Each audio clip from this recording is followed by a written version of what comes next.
In 2020, the worst local swarms seen in 70 years descended upon parts of the African continent. Since then, a raft of extreme natural weather events have been experienced across the continent. In 2024, an estimated 7.2 million people were affected by flooding in Western Central Africa after an intense rainy season.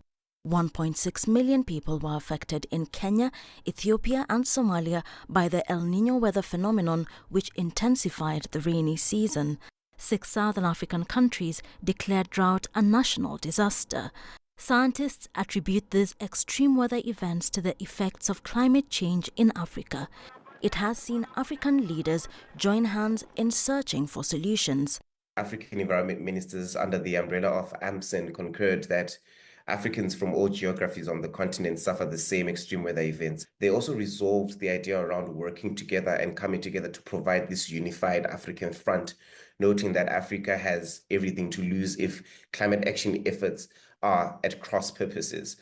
Though Africa contributes just 4% of global carbon emissions, it continues to bear the burden of climate change. The African Development Bank estimates that African countries alone need $277 billion annually until 2030 to tackle the climate crisis effectively and immediately. At COP29, the African group of negotiators proposed a new quantified collective goal of $1.3 trillion per year by 2030, but they haven't secured it. Imagine a firefighter standing outside a burning building, promising to bring a bucket of water, but not today, not even tomorrow. Instead, they pledge to show up 10 years later with a thimble while the fire consumes everything in sight.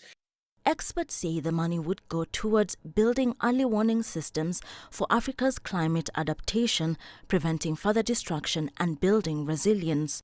But the best opportunity for our people is to adapt to the crisis by cushioning their livelihoods against the impacts of climate change and employing climate-compatible development. By investing in clean cooking, we will protect our forest ecosystems. By empowering our people to irrigate their farms, they can continue to grow food without relying on rains. But this requires huge and immediate funding, and as Africa joins the world in seeking solutions against the backdrop of extreme weather events, scientists warn that the clock is ticking and the time to act is now. Wilkis Anyabwa, CGTN.